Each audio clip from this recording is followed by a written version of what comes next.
Hello. So, you might have noticed there has been a rebrand. So, the show is now called Had Worse Mondays, which I think is a lot more fitting for what the show is and for me. One, obviously, comes out on a Monday. Two, that's an in joke for us all to enjoy.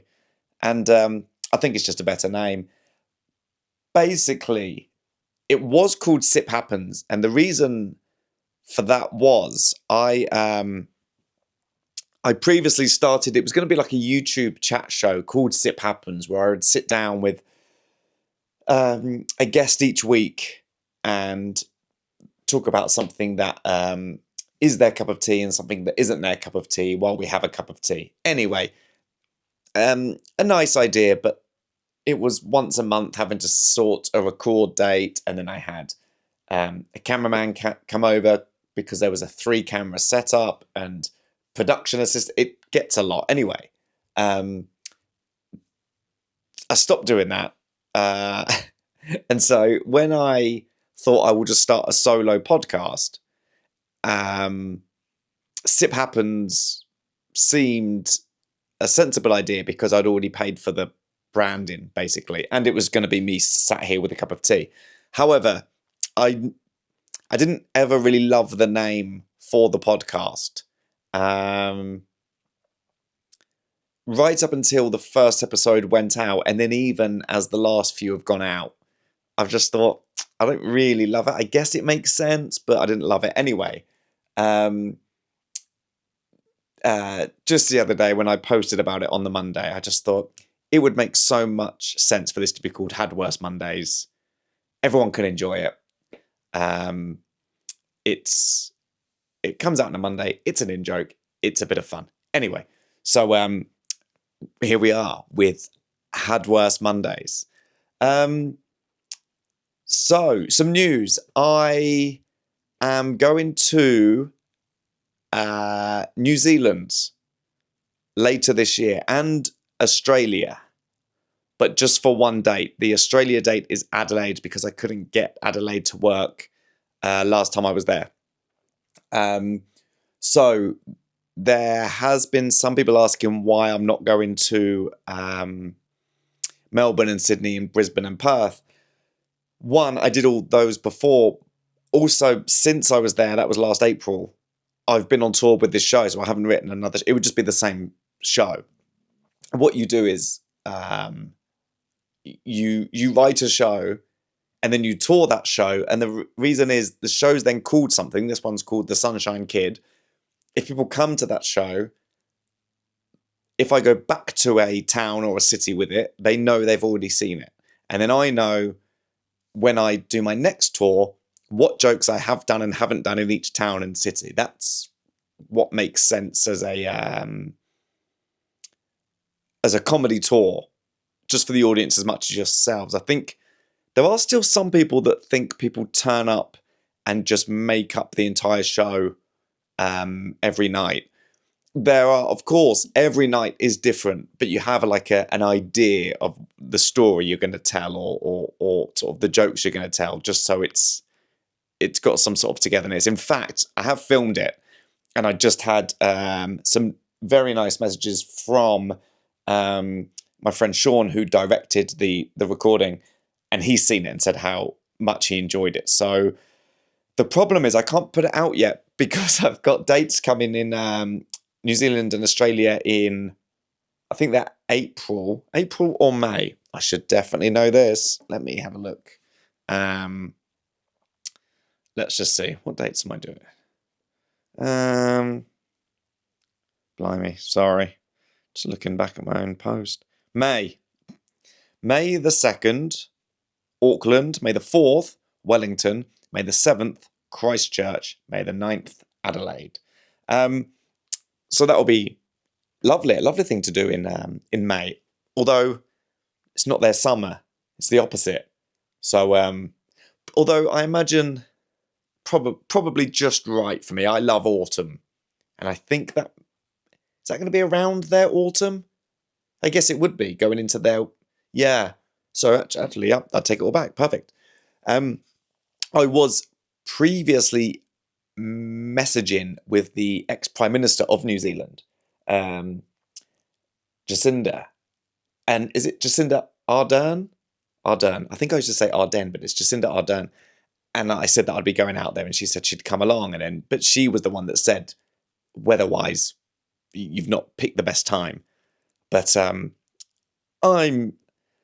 I like the sun, but I like it for like an hour at a time. I like a summer holiday, but swimming in the pool or the sea in the sun, and then just lounging in the shade. So actually being somewhere constantly hot for that long, I think would, especially doing a show. I don't think comedy's not great in the summer because it's so hot and everyone's having a great time. It's why Australia actually is a surprisingly great place, to do a show, because really they don't need comedy. I feel like comedy works in the UK because the weather's not great. There's a lot for people to complain about, so they just get to go and switch off and watch comedy, or watch somebody complain about all the things they are angry about. And then that's why I really like gigging in Swindon, because there's certain places around the UK that have a strong identity, so you get a bit nervous about the idea of performing there. Somewhere like Liverpool, for example, they're very funny people and they're very proud of their city. So you're worried as an outsider that it feels like a bit like you're going into their house. Somewhere like Swindon, they're a bit more like, they're aware. I think it's Swindon. Is that okay to say? I mean, I'm from Slough. It's the same there, but I would never gig in Slough. I remember finding out someone did. There was a comedy club or something that was starting up in Slough, and thinking, who's going to that? And I mean, I would have when I was younger, when I lived in Slough, but it would have blown my mind that any comedians were going to Slough. I remember there was a comedy club in Staines I used to go to, and even that blew my mind that people would go there. I think I then went and did that gig, actually. I did, didn't I? Yeah. And I used to go and watch comedians there. And I remember the first time I saw, it doesn't really work because I forgot his name, but he now does the Greeters Guild. What's his name? Troy Hawke is the character. And he does, you've probably seen him in like the purple, I don't know what it is, like a dressing gown. And then he does the meet and greets.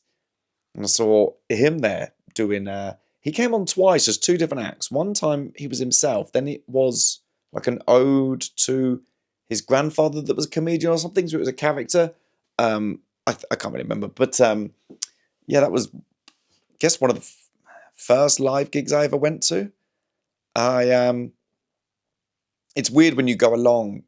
I remember having like a proper job and finding out there was comedy in Reading, and it blew my mind, but I could never even like find how to go there. It just didn't seem like, I don't know. It's really stupid. I think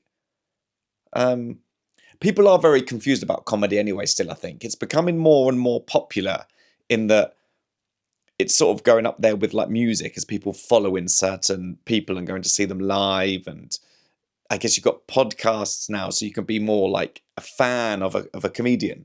And I think like comedy used to be that you would only find who you liked from comedy from when they were on TV, and the same way you would only find new music from the radio. But then the internet has made it so you can find new musicians on Spotify and now Instagram and TikTok, and you can do the same thing with comedians. So they're sort of a lot more similar, I think.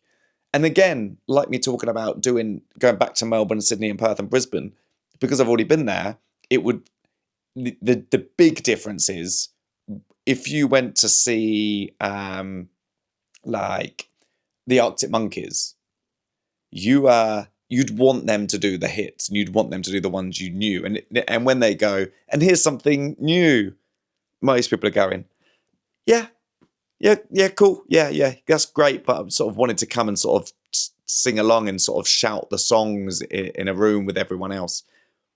I think that's probably the more cultured people go, no, I'm really there to sort of see the new stuff. But with a comedian, you do want the new stuff. You just want the new stuff. And if they start doing everything you've seen before, you feel a bit cheated because you can't sort of tell the joke along. And it'd be very off-putting if you did, I think. If in fact, I don't think I know. If imagine, I was thinking it for me, but even more for the audience. If you just sat there while somebody next to you just sort of word for word did the joke that the comedian was saying. It's funny that I get asked a lot about, with comedy, I get asked a lot about like hecklers. I never really mind.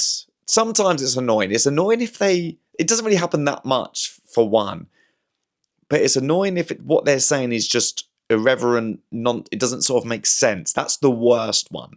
I think people think the worst thing you could get at a comedy gig would be a stag do, but it's actually not. It'd be a hen do, because if a stag do comes in and it's me on stage and there's a loud stag do, it's very clear that they're the alpha and I'm not. So you've got the clear angle. And so I can sort of say whatever I like to them and people are going to be on my side naturally. But if it's a group of girls or women and it's a Hindu and they're all there drinking, the dynamic is very awkward as to know how you play that, because most comedians could say anything to a stag do and the crowd would enjoy that or endure. Bit of both. And then a Hindu would, yeah, that would be the worst case scenario. I'm glad I don't have to do that anymore. That's when you're in clubs, really, that becomes a problem. So I've noticed out the corner of my eye, my phone keeps flashing up. So I just want to make sure I've not missed anything crazy here. Absolutely nothing, no. TV license fee to increase to £180 a year from April. I don't even know what it was now. What is the TV license currently? That was what my phone was flashing up. 3 different news sources flashed up to tell me that. TV license fee. Does this make sense all around the world that there's a TV license you have to pay?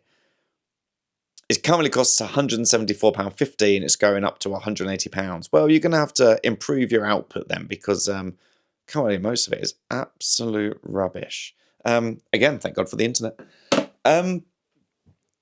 One heckle I had. What's funny now? And when I say funny, interesting, different, is probably what I mean, is now people can heckle you after a show. People can message you. So I had one. This was the year before last.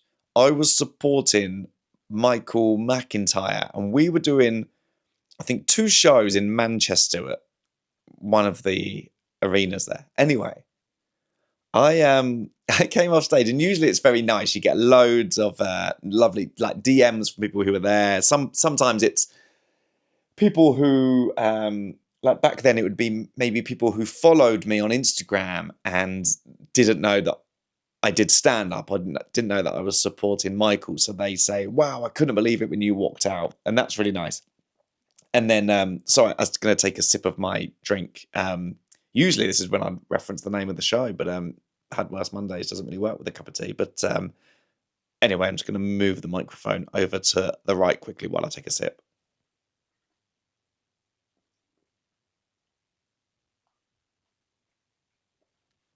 I think I'm just in the right bracket where I can drink that tea, because I made it before I started.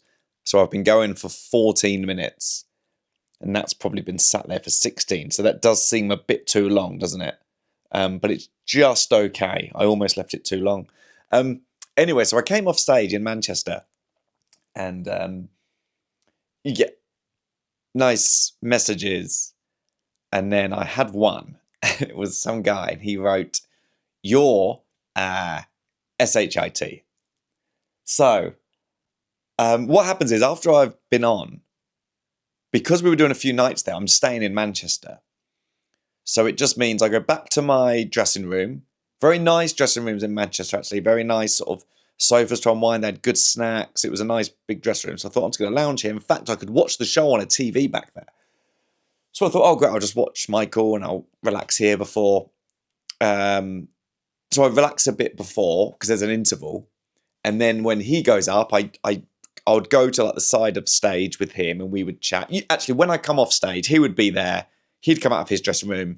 How are they? We'd have a bit of a chat. And it's just a normal thing comedians do if you're doing like a club gig together and you're all in the green room. You just sort of check in, what are they like? Anyway, so we'd say, yeah, good. And there was certain jokes I had that I would do where the two of us could then judge the audience. There was just one where I had a bit of fun with the audience. Hopefully, of course, the whole thing's fun, but it's a bit of a back and forth. Anyway, if they went for that bit, we both knew, oh, they were a good audience. And if that bit took a while to tip over, I can't remember what it was. It was some joke, but I would sort of mess around a little bit. And if they really went for it, we were like, great. And if not, if it was a bit sticky or something, we would both know, okay, yeah, they're gonna, maybe it's a Friday, Saturday is going to be good, a Thursday is going to be good, maybe a Wednesday, people are in a different mindset. Stuff like that can change comedy. Anyway, Sunday will be more relaxed than like Friday. Anyway, so I'm on my phone and I see this guy and he's DM'd me and he's just put your SHIT. So I've got a lot of time on my hands is the point I was trying to make there. So I went on his profile and it was an open profile and I just copied his name, put it into Google and his LinkedIn came up and he worked for some sort of, it's like a, probably not called, it's like a weight loss. I was going to say Fat Fighters, but I don't think that is real. Is it? Feels like that's from a TV show, but it's like Weight Watchers, probably actually. Yes, probably a parody on that. It was one of those sort of things he worked for. But it could see his entire LinkedIn and it was that he went over to America and he would do talks over there in Boston or something. So I just went on to his LinkedIn, saw that he worked for this Weight Watchers, but not Weight Watchers, like another thing. It's like a global thing. And that he did talks in America. So I looked on there and I looked at some people he was connected with who also worked for the company. Then I messaged him back and I said, I found this message so funny that I put it in my family WhatsApp group. Turns out my auntie in America works with you. Well, he couldn't have apologized sooner. And it was straight away with him going, I'm assuming you just knew that was a joke. Obviously, you were so funny. God, I hope she knows I'm joking. And I left it. I just kept saying "seen," so he knew I'd seen the message, and I just didn't engage. Just watched the man have a meltdown, and then obviously he'd paid to watch Michael, and I assume he didn't enjoy a second of it, because of my messages rather than Michael, obviously. Anyway, the show. No matter the name, will always have tangents and will always lead me to a point where I go, why was I talking about that? I've got no idea. I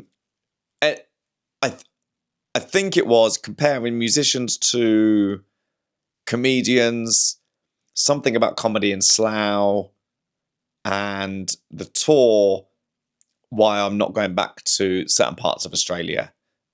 And that's why. Anyway, I'm working up a new tour while I'm still on this one. So I've been doing some gigs. And what I do is I'll go up there with a set that I know I want to say, and then I'll sort of drop in one or two new jokes. So I did one last night that was a new joke, and you put it in between two jokes you know that work, and hope it works. So did that last night. So that's one joke, and then you park that and you go, right, that one joke works. Usually you give it like you run it out 3 times at 3 different shows to make sure it definitely works. If it does, then you park that one and go, right, that's great. That'll be for the next show. So I've probably got about 20 minutes, 25 minutes maybe of the new show. And you're aiming for about an hour. So anyway, I'm still on this one, so no rush. And you want a bit of a break. There's one of my neighbours has got a glass panel like around a balcony thing on it. It's like a roof garden, and the sun is currently exactly on that point, and that point seems to be aimed back at me through my window, and it's so bright in my eyes. So if you're watching this, you might have seen my face has suddenly gone bright white and I can't see. Anyway, so if you're listening, there was no reason for you to hear that anyway. So that's Australia and New Zealand. I'm excited for New Zealand. I've never been to New Zealand. I've always wanted to go. I've wanted to go since 2005. So for 21 years, I've wanted to go. It was my my first girlfriend. I think her aunt went out there and told me she'd seen orcas. I think we called them killer whales back then. They seem to have had a rebrand. I think maybe that wasn't okay. I don't know. Orcas. But that is the same, isn't it? Why did we? Let me Google that. Why did we start saying that? I actually learned something. Oh.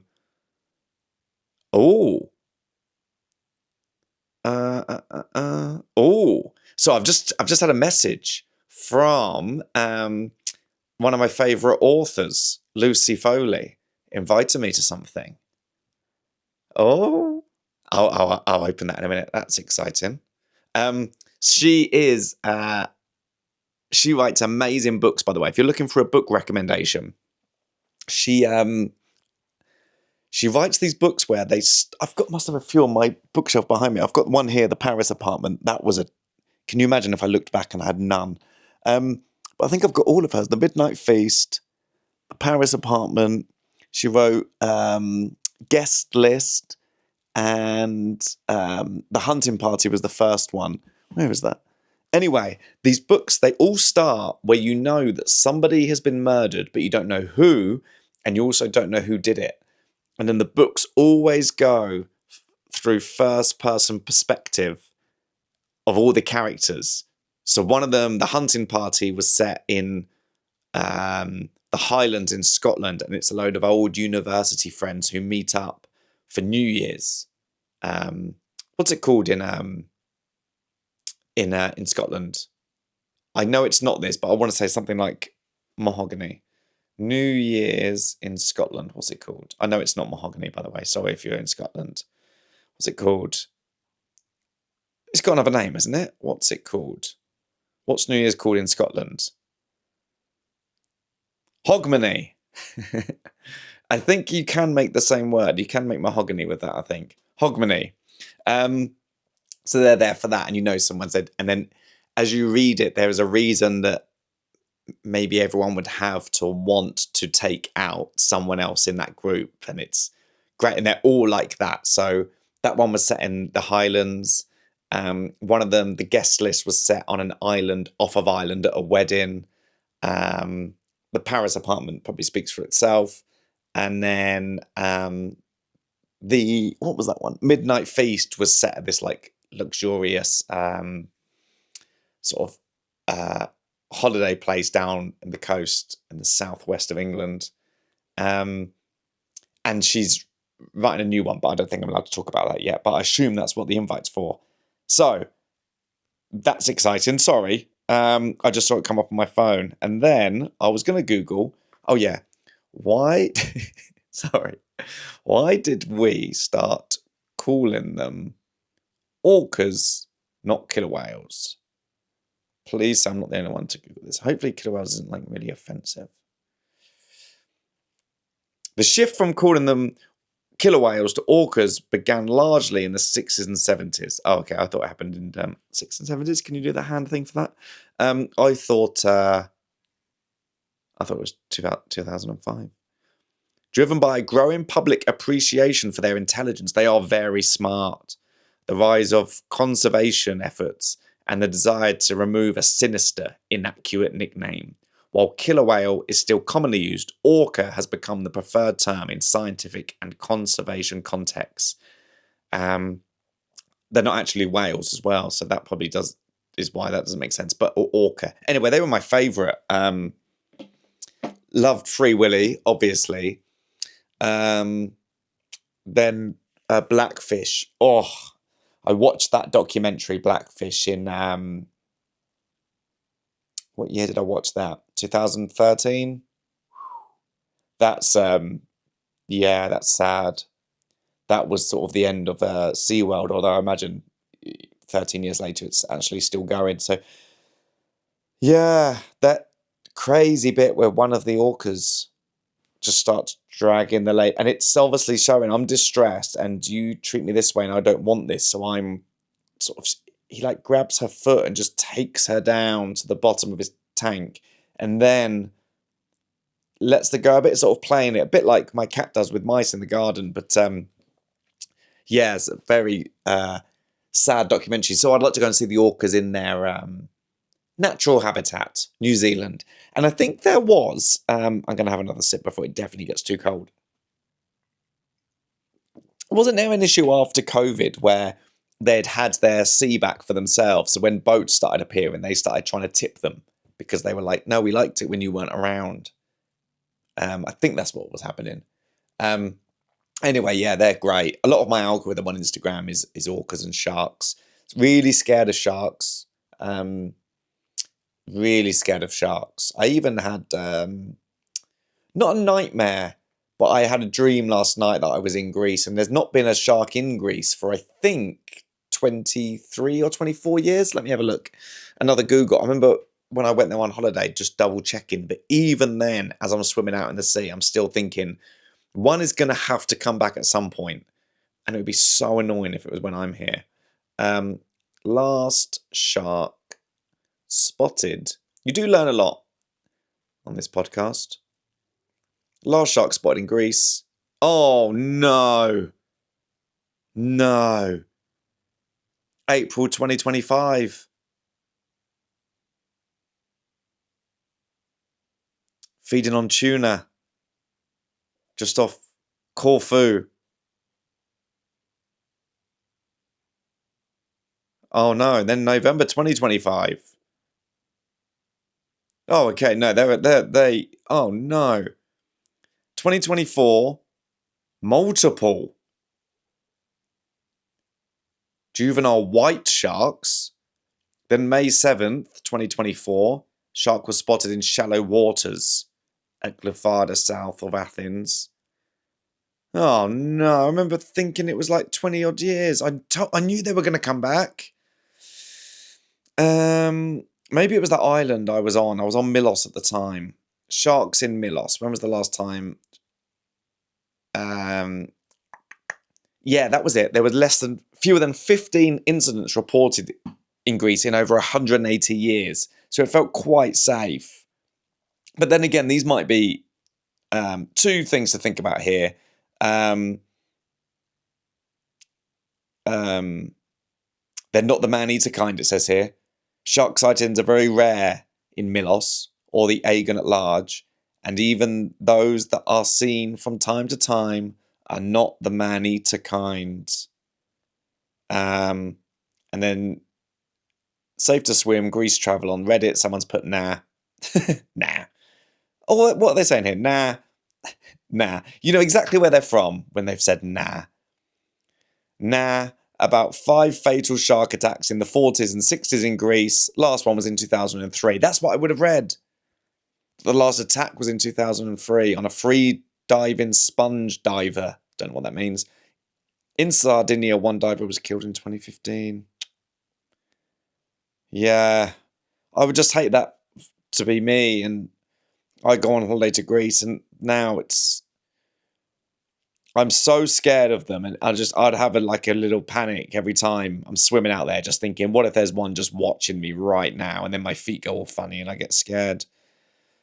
Yeah, God, I would hate for that to happen. So anyway, I don't know. We call them orcas, but anyway, my first girlfriend's auntie went to New Zealand in 2005 and saw an orca, and that's why I want to go back. I think that took me 10 minutes to tell you. Something else I learned this week. Do you remember, I think it was last week or the week before, I was talking about those sayings like it's raining cats and dogs, and there was some viral post about where they could have come from, but I don't think it was real. Anyway, I saw one this morning that was during I think it was in the 19th century, so the 1800s, there was something the government did in the UK where they were taxing people for having windows. So have you ever seen those buildings? This would be more for people, I imagine, around London. Sometimes you'll see the outside of a building, and if not, Google this, and it looks like a window should be there, but the window is all bricked up, but bricked up nicely. So it just sort of still has a bit of something around the top that looks like a window should be there, but it's bricked up. And it looks smart, but it is there and it's confusing. Or sometimes you'll see the side of a building and you'll look at it and go, that really looks like it should have windows. That's missing a couple of windows. Anyway, apparently it was from this, and the government decided, a bit like recently, I think, didn't they have like the spare room tax? They started taxing people for having spare rooms or something, which was surprising. I think that was the Tories that did it, which are the ones that like people with money. Anyway, people started bricking up their windows to go, well, there's no window here, so you can't tax me for it.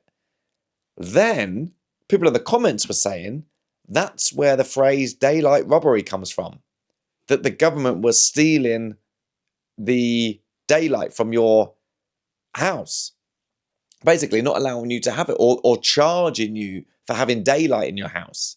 And then what happened was, because there was no daylight coming in, there was like mold issues and people getting ill, and then they scrapped it eventually, so you can have windows without paying tax. It's crazy what the government. It's good to know, I guess, that they've always been that bad. At least it's consistent. But it's crazy that people let them get away with it, because these people who go into politics, they are usually, I would say, 90% plus. Not Jacinda, she's listening. She's in the 10%. But they especially the ones in the UK, they go to these like posh schools, and they just sort of, they're told, oh, you should go and lead the country. Then they go to Oxford or Cambridge, and then they all want to be powerful, don't they? So it's sort of like a bragging thing. Like, I can say I did it. I was there. I'll go into history. It's like they don't actually want to do anything good. And then when they're there, they must look and go, oh no, I'm going to be in trouble for this. I'm going to get blamed for a load of things. And ultimately, it's a whole party making these decisions, and then you're the face of it. So you're the one that sort of gets, a bit like the manager of a football team. You're just sort of the one that gets blamed for everything. Whereas if anything goes wrong with this podcast, or I say anything questionable, it's clearly just me. That's it. It's me. I take full responsibility for calling them killer whales. Anyway, that was daylight robbery. Then what's happened on my algorithm, I think. Have you had this as well? I say it used to be, I'm talking about 2 weeks ago. It was parts of the body being animated by AI, sort of shouting at you about how to look after them properly. Then it was fruits and veg doing the same thing. Or chia seeds was a big one. I'm chia seed. Eat me so that you can live longer. Whatever. Now it's like history, but created by AI, which, if it's going to be used, is one way, because I've always struggled to exactly picture what London would have looked like in the 1900s. But before that, the 1800s and 1700s. And if it can actually do a proper visualization, like one of them was a bridge in London that people lived on. So it had houses and shops on it, and it was a real tough place to live because it was so crowded, and it would take an hour just to cross the river because it was all probably people like running shops and markets, and probably all these deals happening and crime, I imagine. Anyway, saw that and I was like, oh, I couldn't have pictured that without that. But it is AI, so I am against it. I did get asked to do a paid collaboration for an AI company, and I turned it down because I'm a good person. But the money was crazy, and I think it must be because they know that otherwise people aren't going to do it. And yeah, I mean, yeah, I had to say no, it wasn't worth it. And I saw other people, in fact, do it. And then I saw all the comments, and it's, yeah, because it's just bad, isn't it? Because it's the systems, they need so much water. So that's what I can't understand when people are doing those stupid videos where they just go around meeting different celebrities and they're all hugging them and everyone's like, this is great. Like, was it worth killing the planet for? But at least if they're going to do something, at least teach us something. But ideally, just don't do it. Like those stupid cat podcast ones. I just do that and it's me, and you can do the work yourself. It's more fun if you just picture the work yourself without having to picture an AI drawn cat. Anyway, another thing I learned from one of them, and I don't think I follow any of them. This is just because I watched one. Now Instagram keeps feeding it to me anyway. What I'm so surprised by is the leader, Adam Mazzori, the guy, head of Instagram. And he follows me, he's nice, he's shared some of my stuff. He seems to really be pushing the AI thing, and I can't believe that they're not going, no, why don't we go against it for authenticity? Anyway, one thing I learned was that people used to have door knockers. No. Yeah. There were people who would come around and wake you up. I don't know what they were called, but they would have a long... You would pay them, and so every morning they would come and they would bash on your window with like a long stick. Now, because they didn't have alarms back then, because I don't know when alarm clocks got invented, but when they couldn't do that, they would just someone will bash, which is odd because you must pay him to go, can you come and wake me up at 7? And he'd go, I've already got a booking at 7. I could do 7:05. And you'd go, yeah, okay. And you probably have to pay more to be close to the hour. And so that was their job. So his job was to get up. Who woke him up? Who woke the woker-upper up? Huh. Maybe he just didn't sleep. Because you wouldn't, well, I wouldn't sleep if I knew that my job was to go and wake other people up. You wouldn't have a good night's sleep. You might as well just sleep during the day. He was probably the only person who was happily bricking up his windows. He's like, this is fine for me. I need to sleep during the day. I'm saving money and I'm doing it so I can make money. Because back then, I bet people were getting up earlier as well. Really, 7 probably was way too late back then, wasn't it? It was all about chimney sweeps. You'd have to go and wake them up probably at 4 so they could go up there, and then they would wake you up because from what I can tell, although that is Mary Poppins, they were they'd be singing and dancing and stuff on the roofs. So that's why I need AI a little bit, I guess, to show me what a chimney sweep's life was really like. Rather than them doing what was it called, that song? Dick Van Dyke doing it on Mary Poppins? That's a sentence that if English isn't your first language and you have gone to school and you've learned English and you do Duolingo and you've done all these classes, and then you hear someone say, what was the song Dick Van Dyke sang in Mary Poppins? You'd go, I didn't understand a word of that. Was it chim chimney, chim chimney, chim chim chiroo? They wouldn't get that either. What's chim chimney, chim chimney, chim chim chiroo in Spanish? Yeah, so you could save money because you could say to your chimney sweep, come here, do the chimneys, and just knock on my window at about 6. How would they know the time? That's the other thing back then. I remember having to teach, what was his name? I know his first name was Ben. I went to primary school with him. When we were in year 6, he couldn't tell the time. I had to always tell him the time. What was his name? Ben. Yeah, he couldn't tell the time. I also knew someone who could never learn the difference between ask and tell.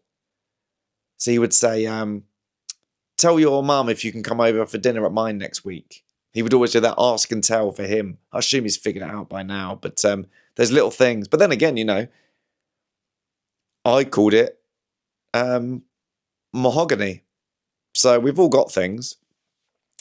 One thing I'm trying to do is switch off more because my brain's quite busy sometimes. and it will sort of go from one thought to the next. Or it means even if I do have a day off, like a day without a show in the evening, I'll end up writing something, I'll end up doing something. This week, for example, I've come up with 3 different sitcom ideas. And because I'm working with people, I can't say, I don't think I'm allowed to say too much about it. It's a deal that I've signed, and it's in America. So it's very nice. It means I show them my ideas before I show anybody. And we're sort of working to come up with a sitcom idea. So, and having a sitcom deal is sort of the dream. So that's now what I'm putting everything into, which means I find it very hard to switch off, because this week, for example, I've sent them 3. Had 2 meetings with them on Monday, and then I've sent them ideas. And I signed the deal back in November. So since then, my brain's sort of been in overdrive coming up with ideas. Anyway, I'll talk about it more when I can.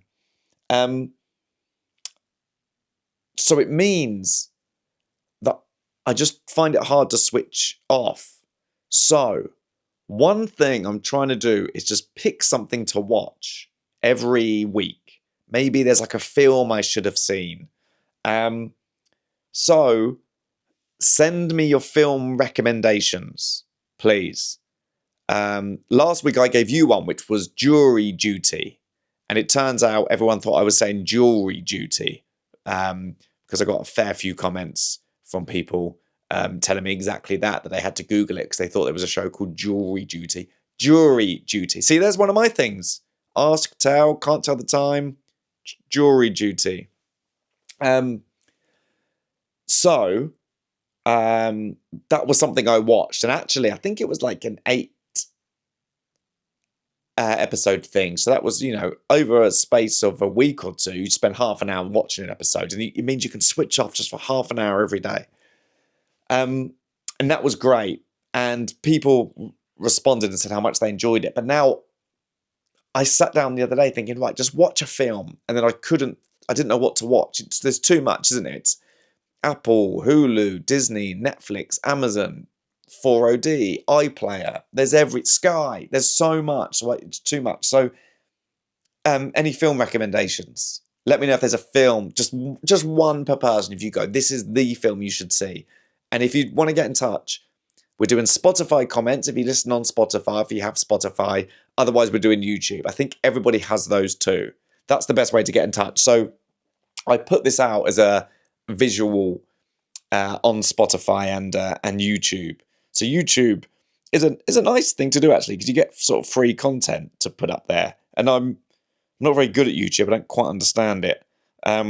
So I'm going to just have a quick look, actually, and see if I've had any comments from last week. I was there at your show. I'm way above your estimated average age. I think that was somebody from the I did a show in Léger in France. I know how posh I sound when I say that. It's impossible not to. Léger? I guess say it in a French accent. Someone's just noticed the podcast name change. Love it. Listener from Melbourne, Australia. Just chilling in bed after a busy day, doom scrolling and listening. P.S. Oh, this is about. I did reply to this. I said I'd mention this on the podcast. This was last week. Do you remember I was asking about Lent because I didn't fully understand what Lent was. I thought Moses had knocked about in the desert for 40 days, but he hadn't. He'd been there for 40 years, which I then suggested is what we should do with criminals, but I don't know if that's okay to say. Anyway, P.S. Yes, the Israelites, brackets, with Moses, wandered the wilderness for 40 years. But Jesus also wandered the wilderness for 40 days and 40 nights for contemplation after he got baptized in the Jordan. So you aren't far off. He got baptized in the Jordan. I wonder if there's sharks there. There must be. Yeah, there must be. Right. Okay. I need to understand more about religion. It goes sort of over my head, so it is cool when people really do know about it. I was also asking, because we use BC and AD, and I assumed Jesus was born 0 AD. or whatever max it got to with BC. I don't know how that worked. I guess time counted down then? They're counting down. They must have known he was coming. Anyway, they got the year slightly wrong. Listener from near Lethbridge, Alberta, Canada. I used to live in Alberta, in Calgary. So it was cool to do my show there last year. Listener from near Lethbridge, Alberta, Canada. Here, I wanted to chime in on the 4BC thing. By the way, this isn't a religious podcast. I just I'm open to learning about everything. So, and it's everything from who woke up door knockers. Let me know. Sorry, I just got distracted by a helicopter. I want to chime in on the 4BC thing. I knew it was human error that we don't say Jesus was born in the year 0, but I wasn't exactly sure of the reasons. Well, I went to Google and searched for it. So here's what Google's AI had to say about it. Google AI was the ones that offered me the thing that I turned down. But we must learn. You can turn, apparently on Google now, you can turn the AI thing off because sometimes the answers it gives you sort of don't make any sense. Did I tell you once I was sat next to someone else, we both Googled the same thing and we both got different answers. And it was about an NFL coach and whether they had played in the NFL or not. One of our answers said no, they never did. The other one said, yep, they were a wide receiver. Some of the positions in the American football do sound needlessly sexual. Wide receiver, I guess, would be one, and tight end would be the other. Jesus was born around 4 BC or slightly earlier, 6 to 4 BC, primarily because historical evidence dictates he was born before the death of King Herod the Great, which is generally dated to 4 BC. The monk who designed the AD calendar in the 6th century miscalculated the dates, placing the birth 4 to 6 years after Herod's death. Key details regarding the 4 BC date. Death of Herod, the Gospels, Matthew 2. Oh, this is AI. I was going to say, how do you remember all this? This is AI, isn't it? Basically, a monk. Let's just go with a monk. A monk got the maths wrong. That's the thing with the past, isn't it? There are things that people got wrong that we just continue with without changing. A bit like thunder and lightning. We've always said that. Thunder and lightning. And I don't want to be pedantic, but it is lightning and thunder. Because the light comes first and the sound is so it should be lightning and thunder. Why do we ever go thunder and lightning? But it just sounds right. Some things just sound right, don't they? A bit like mum and dad. It's never dad and mum. Or if you've got siblings, always has to be in the age. It sounds so weird if you don't do it in the age order. Like mine would be Claire, Haley, and Jake. That it sort of has to be that Claire, Haley, and Jake. Can't be old Jake, Haley, and Claire.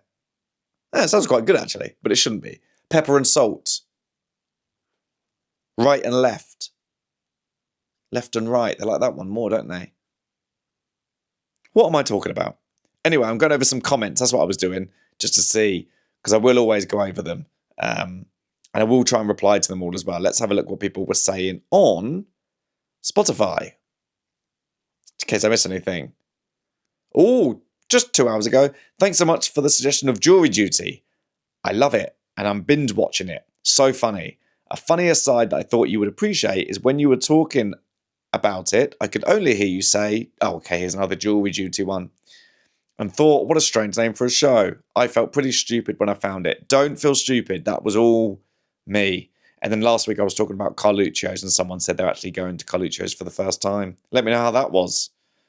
And then I always mention the 53-minute mark because it's someone's commute to work. And so I always make sure it's at least 53 minutes for one person. Hannygram. Yeah, okay. I'll reply to those comments properly. But yeah, let me know what films I should watch. I basically want to switch off. while I can, because otherwise I only really guilt-free watch films when I'm on a plane. It's the only time I think, right, just switch off now and watch something. So now you can often sign in or log in, or well, it's the same thing, I guess, and see what films are going to be there. You can start to like add to your favourites and make your list before you even get on the plane. But it is nice to get on the plane and start scrolling through and see everything you've got there. So yeah, there's a few films. I've actually got a list of films that I wanted to watch, and I'll add them now to a list on my phone. I've got a to-do list, and it's got movies to watch. His Girl Friday, Haunting of Hill House, Society of the Snow, All About Eve.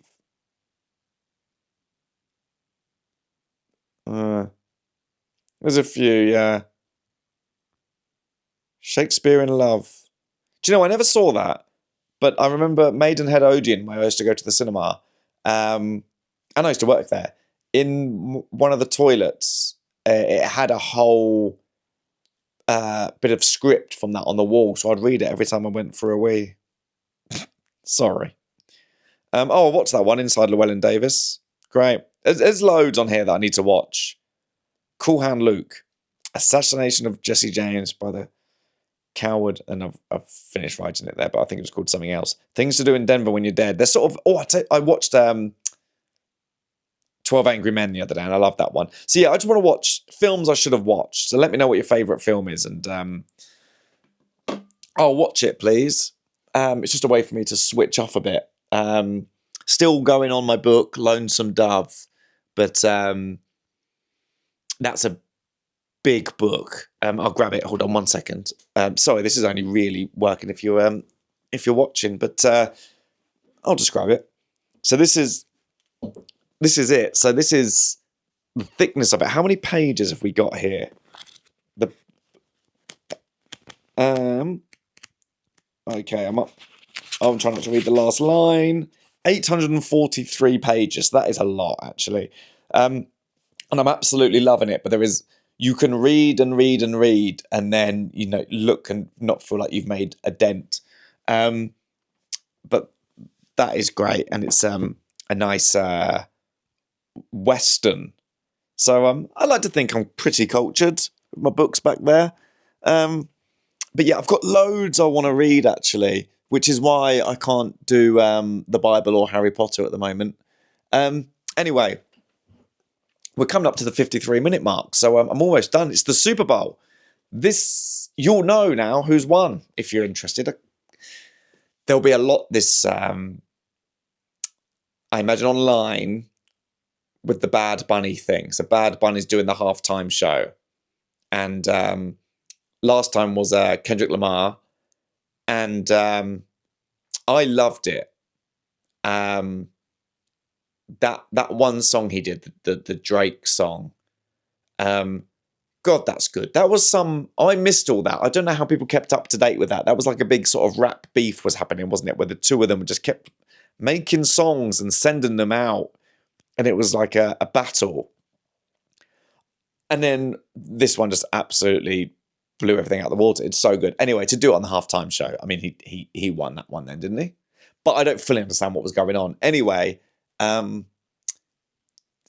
sort of, I remember he did this sort of sidestep dancing as he was walking along, and then the next day it was all over Instagram. I remember seeing like an American, it's like a delivery man, or he's from the post office or FedEx or UPS or something. But him like delivering packages, filming himself going down doing the walk, and then so it becomes a bit of a cultural movement more than the actual game, I think. Anyway, so I'll be watching that. Patriots, Seahawks. You'll be able to check if you want, because I don't know at the moment, but you'll know by the time this comes out. My prediction is Seahawks, but Drake May's the better quarterback for the Patriots. Sam Darnold this might be really boring for you, but for a bit of context, Sam Darnold, he's the Seahawks quarterback. And last year he was at the Vikings and he really choked in the playoffs. And it's amazing, actually, because he's not a glamorous quarterback like, Tom Brady, you'll know, or like Patrick Mahomes. He's not like that. He's like I guess maybe you'd say, well, so I don't want to get too, I'll bore you if I get really into it. But yeah, for him, he had such a terrible time. Not a glamorous quarterback that I imagine the Seahawks were really that excited about. And now he's taken them to the Super Bowl after last year having such a tough, terrible time in one particular game. Anyway, it'd be very cool for him if he comes back and manages to win the whole thing. I'll be so happy for him.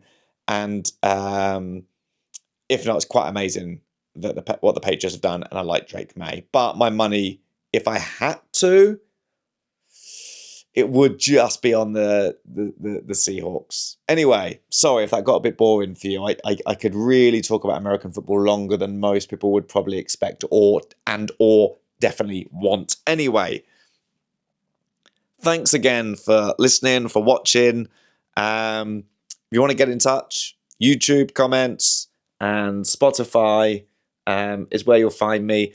Please review, just like a star thing, or write a little something. It really helps push it out. And I don't know, maybe it's best that, it's quite limited who listens to this. It's just a nice way for us to keep in touch. Once a week, I'll sit down and tell you what I'm up to and what's on my mind. And as you've probably learned this week, it's a lot and nothing at the same time. Anyway, I hope you had a lovely weekend. Have a good week. And this is Had Worse Mondays. See you next week. Bye.